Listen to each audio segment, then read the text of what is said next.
students. Today we will discuss about the matter. What is matter? Matter होता क्या है? हमारे सराउंडिंग्स में जितनी भी चीजें हैं, हमारे चारों तरफ जितनी भी चीजें हैं, वो एक मैटर है। यानी कि हम कह सकते हैं कि जिसको हम छू सकते हैं, देख सकते हैं, टच कर सकते हैं, टेस्ट कर सकते हैं, समथिंग लाइक दैट, उनको हम मैटर कहते हैं। But in scientific language, as we can say that matter has a mass and occupies space, right? Let's we discuss about matter. Matter made up of one or more particles. यानी कि matter जो है वो एक particle से भी बना हो सकता है और एक से ज्यादा पार्टिकल से मिलके भी बना हो सकता है.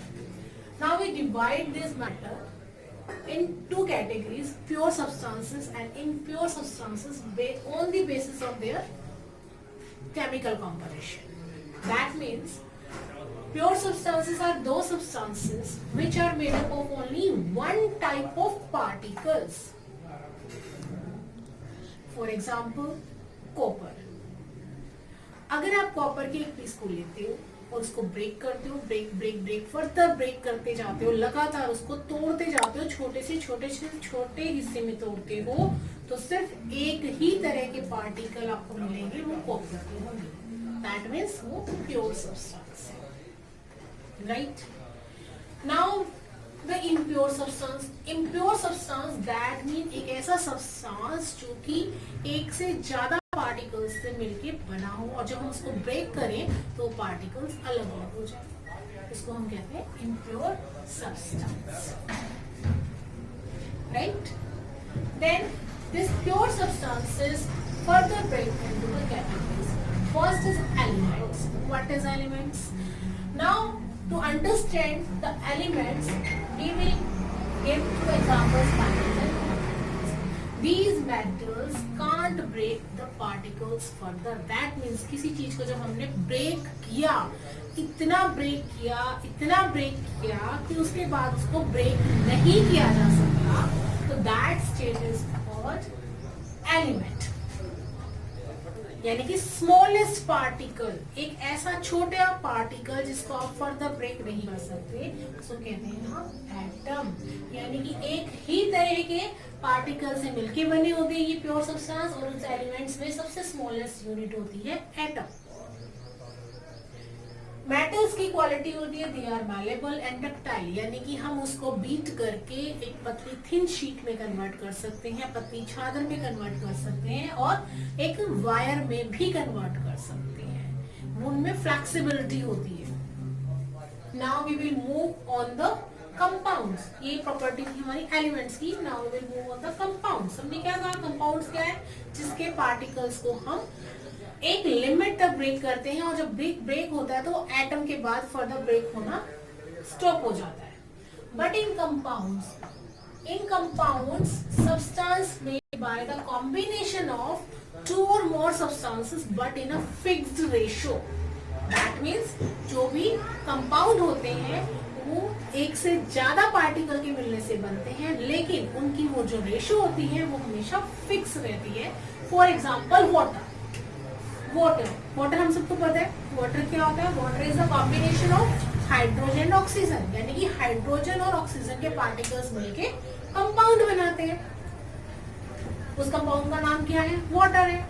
अगर हम वाटर को ब्रेक करें केमिकली तो उसके पार्टिकल्स हाइड्रोजन और ऑक्सीजन में ब्रेक हो जाते हैं. Right now again I am discussing about the elements. अगर हम एलिमेंट्स की बात करें तो सिंपल, अगर हम हाइड्रोजन का एग्जांपल है तो हाइड्रोजन के पार्टिकल्स हाइड्रोजन ही होंगे, चाहे हम उसको कितना भी ब्रेक करें. ऑक्सीजन के पार्टिकल्स ऑक्सीजन ही होंगे, चाहे हम उसको कितना भी ब्रेक करें. But when they combine chemically they form a compound. This is called compound. In a compound, one water molecule is having two atoms of hydrogen and one atom of oxygen. In each molecule, they are having one oxygen and two hydrogen in each molecule of water. That means they are having the fixed proportion of the particle. Compounds. So I hope you have clear about the compounds. The water के अंदर क्या होते हैं, एक ही combine करके particles एक molecule बनाते हैं, यानी कि एक फिक्स रेशो में कंबाइन होके कंपाउंड फॉर्म होता है।